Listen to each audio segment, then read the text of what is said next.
Bonjour, je suis Christophe, le papa de Senzo. Bonjour, je suis Aurélie, la maman de Senzo. Senzo est un adolescent de 16 ans, autiste sévère, non-verbal. Non-verbal parce qu'il a une communication orale non fonctionnelle. Depuis quelques années, nous avons fait le choix éducatif à la maison, 100%, et dont le papa est éducateur. C'est ça. Donc, moi, depuis 2020, je m'occupe de Senzo à plein temps. Donc, je suis aidant familial à la maison. Et nous mettons conjointement un plan éducatif avec Aurélie. Et dessus, il y a plusieurs points sur lesquels ils sont importants de voir, sur le niveau psychomoteur, éducatif, et la communication, bien entendu, fait partie des points les plus importants. Bien entendu, on a choisi la LSF.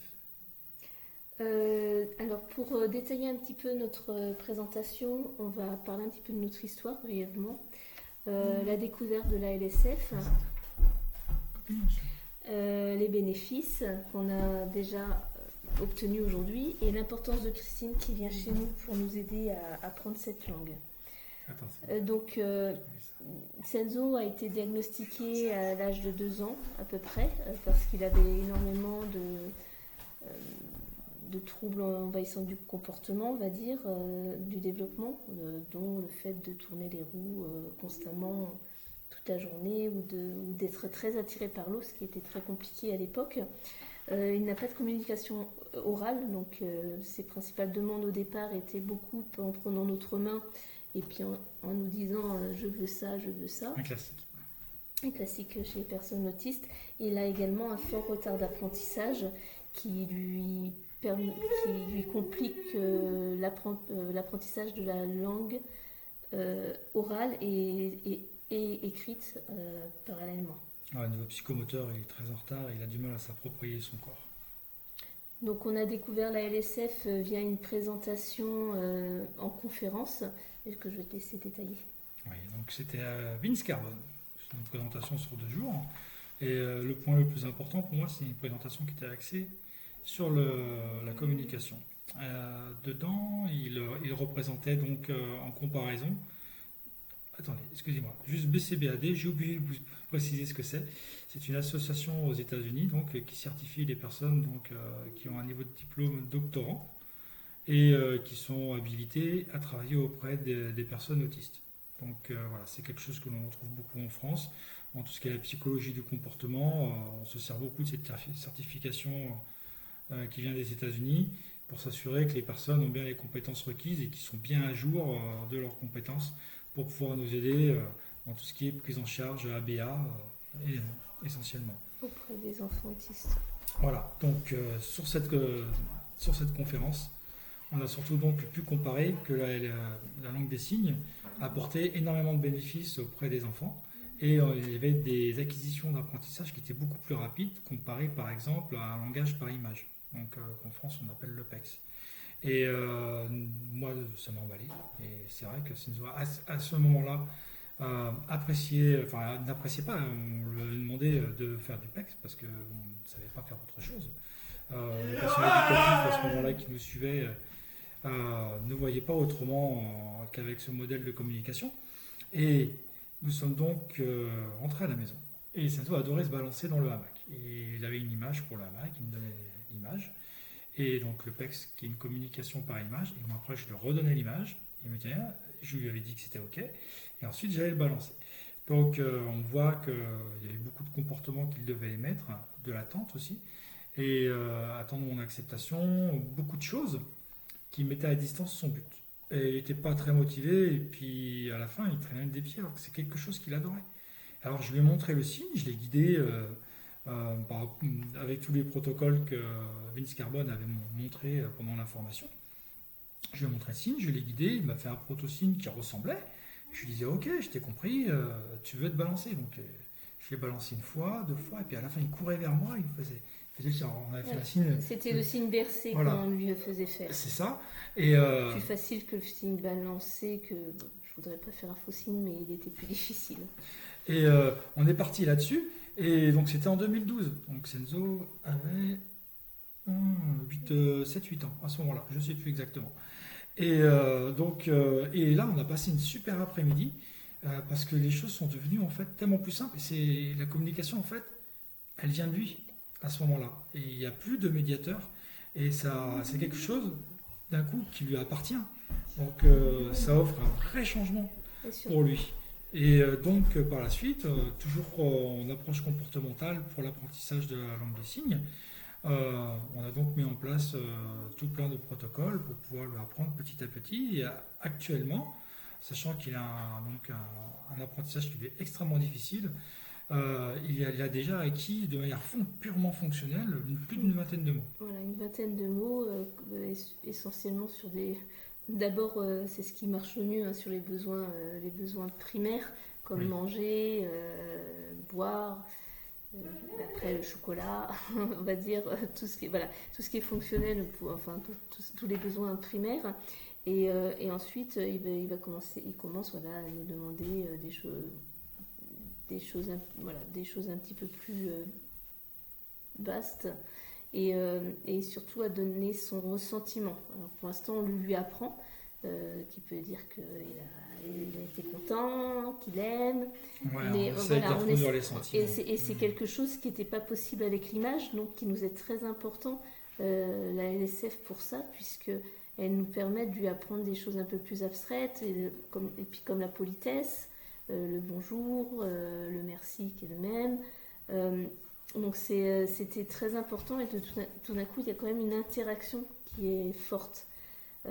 Pour exemple, j'avais ma sœur qui était venue garder Senzo, donc qui connaissait déjà Senzo avec son PEX, donc avec ses images, et elle était venue pour un 4 heures. Moi on était partis, et quand je suis revenue, elle était toute contente parce que je lui avais dit, maintenant on apprend la langue des signes. Donc s'il veut du lait, il demande du lait. S'il veut du chocolat, il demande du chocolat. Et je suis revenue, elle était super contente parce que la première chose qu'elle m'a dit, Senzo me parle, Senzo m'a parlé. Et quelque chose qui se disait pas avec le texte, là, tout d'un coup, c'était une évidence. Il avait communiqué avec lui et il y avait de l'interaction. Une interaction directe. Et ça avait été très fort pour elle. Et c'est là que je me suis rendu compte de l'importance, en fait, de cette communication qui est une langue. Et là, c'est vraiment une langue. Parce que non seulement c'est important pour Senzo, où il a une appropriation, et vu que c'est direct, ça veut dire aussi que pour la personne en face, c'est aussi beaucoup plus motivant pour communiquer. Même si c'est une personne qui ne connaît pas ou peu la langue des signes, parce que Senzo a aussi beaucoup progressé sur le pointage, donc quand il n'arrive pas à obtenir ce qu'il veut, soit quand il était plus jeune, il prenait la main de la personne, soit maintenant il montre aussi ce qu'il veut. Donc il y a vraiment après une interaction qui se met vraiment en place à partir de là. Et puis on se comprend mieux. Parce que le problème après le PEC c'est très bien pour les personnes, mais nous ça ne convenait pas à Senzo, et on était assez embêtés puisque si l'image n'existait pas dans le classeur, Senzo avait du mal à pouvoir nous donner sa demande, en sachant de toute manière le PEC ne passait pas, donc on n'avançait pas beaucoup sur ce sujet. Donc cette langue des signes, en voyant cette importance, on a vu aussi nos besoins limites. Et nos limites et nos besoins. Oui. Et il faut encore qu'on apprenne cette langue des signes pour Senzo, puisque lui, pour qu'il puisse l'apprendre, pour qu'il puisse apprendre la langue des signes, il faut qu'il puisse la voir, et pour ça il faut qu'on puisse le lui montrer. Donc c'est d'où le fait qu'on ait fait appel à Christine. Oui, et avec Christine, ça s'est très très bien passé dès le début. Ce qu'il faut comprendre, c'est qu'elle est intervenue dans le milieu naturel de Senzo. C'est surtout ça aussi qui est vraiment important, c'est une intervention dans les sphères d'habitat de la personne autiste. Qu'est-ce que ça a permis à Senzo ? Ça lui a permis d'entrer déjà directement en interaction avec Christine. Elle a tout de suite pu comprendre ses besoins. Et derrière, elle a pu intervenir auprès de nous. C'est-à-dire, on a pu revoir tous les signes. Beaucoup de signes qu'on ne faisait pas forcément correctement. Et aussi, elle nous a permis aussi de nous dire, non, mais si vous simplifiez un peu tel ou tel signe, vous vous ferez parfaitement bien comprendre. Et lui pourra se faire comprendre auprès de d'autres personnes qui utilisent la langue des signes. Donc on comprend aussi beaucoup mieux un petit peu les limites sur lesquelles on peut aller et sur les choses sur lesquelles on peut progresser. Elle nous a vraiment aidé par rapport aussi sur la langue des signes niveau 1, sur laquelle elle nous a donné aussi tous les cours qui allait bien par rapport à ça. Et elle passait du temps aussi avec Senzo. Et ça l'a beaucoup mis en confiance, parce que là, il travaillait avec une personne qui avait toutes les ressources. C'est-à-dire, si à chaque fois il fallait mettre un signe sur quelque chose, elle l'avait et elle pouvait le guider. Donc, même si c'est des signes qui sont en cours d'acquisition, qui ne sont pas encore appris, et où il a pu le découvrir, et être toujours en contact avec ce savoir. Et c'est quelque chose qui a vraiment été très bénéfique pour Senzo, et puis qu'on devrait reprendre dans pas longtemps. Donc c'est vraiment un travail d'équipe qu'on a avec Christine. C'est un travail d'équipe parce qu'elle vient avec son savoir de la langue des signes et sa connaissance, enfin voilà, oui, toute sa connaissance sur la langue des signes. Donc nous, on apprend tout de cette nouvelle langue et Senzo en bénéficie déjà parce qu'il nous voit aussi apprendre. C'est très intéressant. On voit aussi la difficulté de faire un signe parce que quand on maîtrise quelque chose, quand on demande à une autre personne en face de l'apprendre, on ne se rend plus compte des fois de la difficulté. Là, on est un petit peu dans le même niveau que Senzo, donc ça permet aussi de comprendre que c'est pas si simple de voir dans quel sens on met la main, dans quel sens. Voilà, on fait nos erreurs et on comprend mieux la difficulté de Senzo aussi dans son côté. Et puis l'interaction avec Christine et Senzo qui est intéressante et qui s'est vraiment améliorée au fur et à mesure depuis le début qu'ils se sont connus à aujourd'hui, où elle fait partie des personnes que Senzo connaît et accepte d'être guidée. Et Senzo, il prend la confiance, parce que même s'il voit que la personne ne comprend pas, maintenant, il a suffisamment confiance en lui, parce que c'est des moyens de communication qui lui sont propres. Si la personne ne comprend pas, il va aller pointer, il va aller lui montrer. Il est sûr de lui maintenant. Et ça, c'est autre chose que d'avoir un intermédiaire que l'on ne maîtrise pas forcément. Donc, qui peut bugger, qui peut tomber en panne, parce que maintenant c'est avec les smartphones, qui utilise une voix de fille alors qu'on a un garçon. Enfin, il peut se passer plein de choses. Et c'est vrai que c'est vraiment. Pour moi, c'est même après, sur des milieux beaucoup plus ouverts, ça me paraît même plus pertinent. Donc voilà, moi j'ai terminé pour aujourd'hui. En tout cas, je tiens à vous remercier. Merci de nous avoir écoutés. Merci de nous avoir écoutés. Et je vous... au revoir.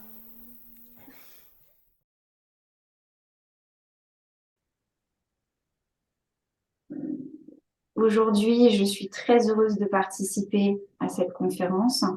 Je me présente tout d'abord. Mon signe, c'est celui-ci. Je suis Christine. Je suis sourde de naissance. J'ai grandi dans l'oralisme et je me suis mise à la langue des signes en 2018. J'ai une association, Corrèze Sourds Avenir. J'en suis la présidente et l'objectif de cette association, c'est de pouvoir enseigner la langue des signes aux familles qui le souhaitent, qui en ont besoin. C'est gratuit pour eux, pour les familles, ainsi que pour les enfants sourds, autistes ou non autistes, et pour les familles avec des enfants autistes également. Je suis formatrice ou professeure de langue des signes française et je leur donne cette langue.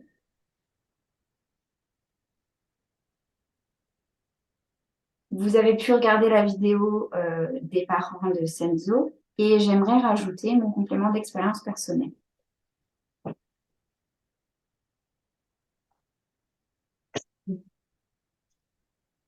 Au tout début, je ne connaissais rien à l'autisme.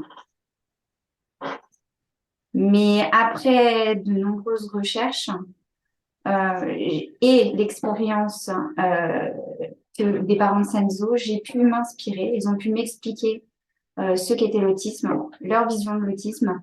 Et j'ai pu aussi avoir l'aide d'Adamo, sourd autiste, qui m'a expliqué un petit peu plus en détail ce qu'il en était. Mon expérience a été très surprenante. Je me suis rendu compte qu'entre la communauté sourde et la communauté autiste, il y avait des combats qui étaient les mêmes. Qu'en termes de communication et d'accès aux soins, il y avait les mêmes difficultés. Et ça m'a énormément surprise.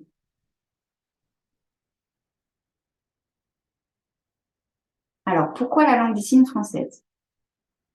Il y a 3 raisons principales à cela. Senzo, lui, est non-verbal. Il n'oralise pas. Il crie, oui, il a de la voix. Et voilà, ça c'est la première chose. Ses parents, donc, sont en contact avec lui. Et lui, lorsqu'il leur parle, lui demande des choses à l'oral, lui explique des choses. Senzo cherche du regard, cherche les explications, comprend les choses venant de ses parents. Mais en complément, la langue des signes a pu lui apporter des facilités de compréhension, des éclaircissements. Et dans cette situation, on a pu voir que la langue des signes lui apportait un soutien visuel énorme et très fort. La deuxième chose, c'est que pour cette famille, ils ont pu entrer en réelle communication fluide et aisée avec leur fils. Alors bien sûr, ça apporte du réconfort à cette famille et de la réassurance. La troisième chose, c'est que Senzo a pu aussi s'exprimer, enfin s'exprimer. Il a pu passer en autonomie.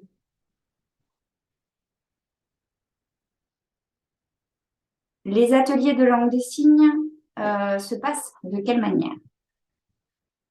Nous avons les parents, ainsi que moi-même sur 1 heure, et Senzo, lui, est limité à un temps de 20 minutes par séance et à 10 signes par séance au maximum. Lors de notre formation avec les parents, on a pu remarquer que le regard de Senzo était très changeant. Il regardait un petit peu son environnement. Et une fois l'atelier terminé,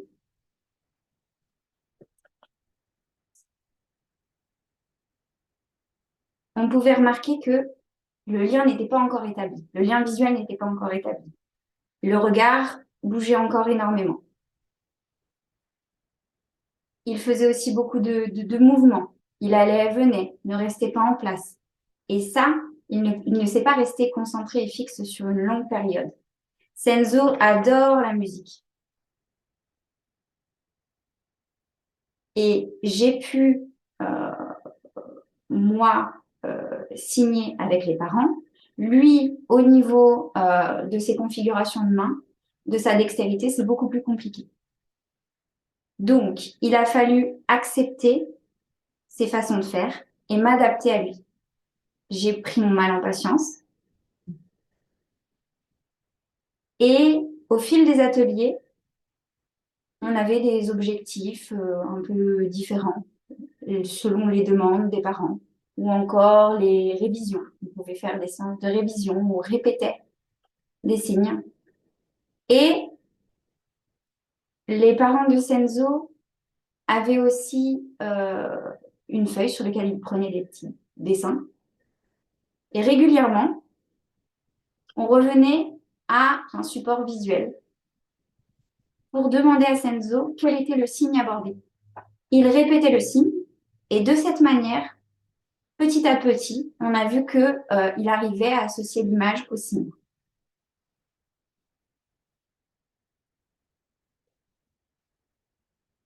Au début des ateliers de langue des signes, on était à domicile, donc on exploitait les pièces de la maison, la cuisine, la salle à manger, le bureau.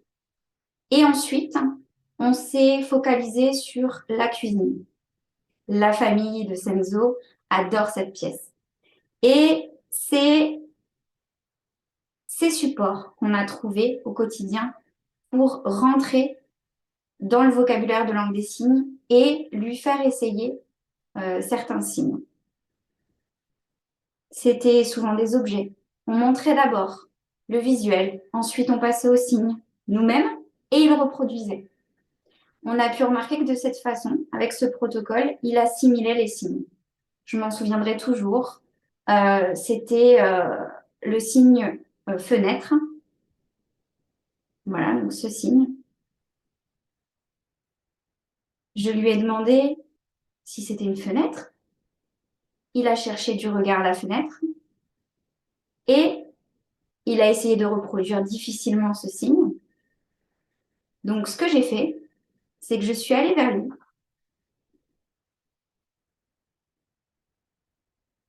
Je lui ai placé les doigts pour essayer de former une fenêtre. Et c'était incroyable, car ça lui a donné le sourire. À ce moment, il m'a regardé droit dans les yeux et on a créé le lien. Il était beaucoup plus dans le tactile. Et c'est là que le lien entre nous s'est créé et que la confiance a été accordée. On avait réussi.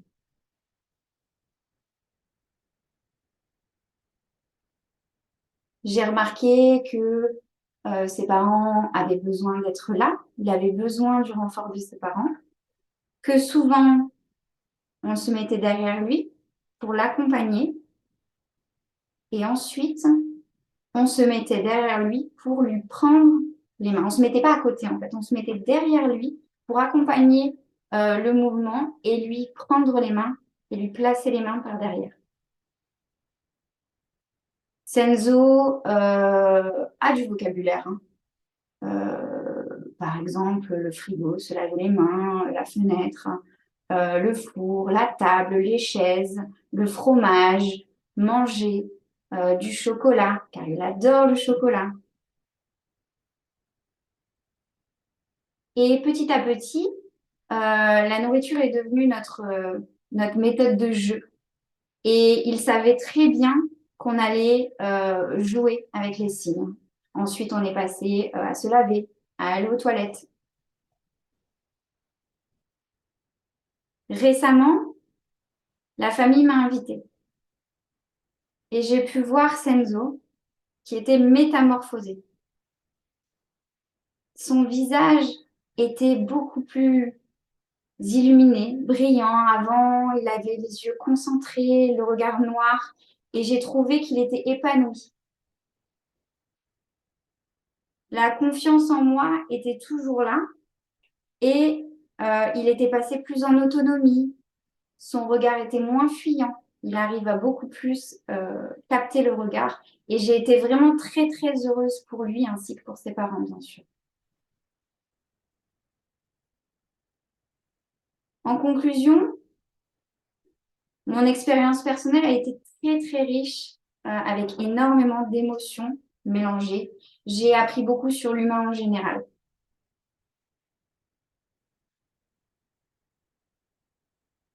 La famille peut désormais communiquer en langue des signes et aime cette langue. Et ça leur a donné de la fluidité dans leur quotidien. Ça a simplifié leur vie, euh, leur vie quotidienne. Et ça a pu les rassurer. J'ai remarqué qu'il n'y a aucun stress, aucune appréhension à utiliser cette langue. Alors, bien sûr, la langue des signes, ça prend du temps. Mais je trouve que tous ensemble, avec de la patience, de l'amour, de l'investissement, un cadre de travail dans lequel il y a un climat de confiance, du respect, ça fonctionne. Merci de m'avoir écouté.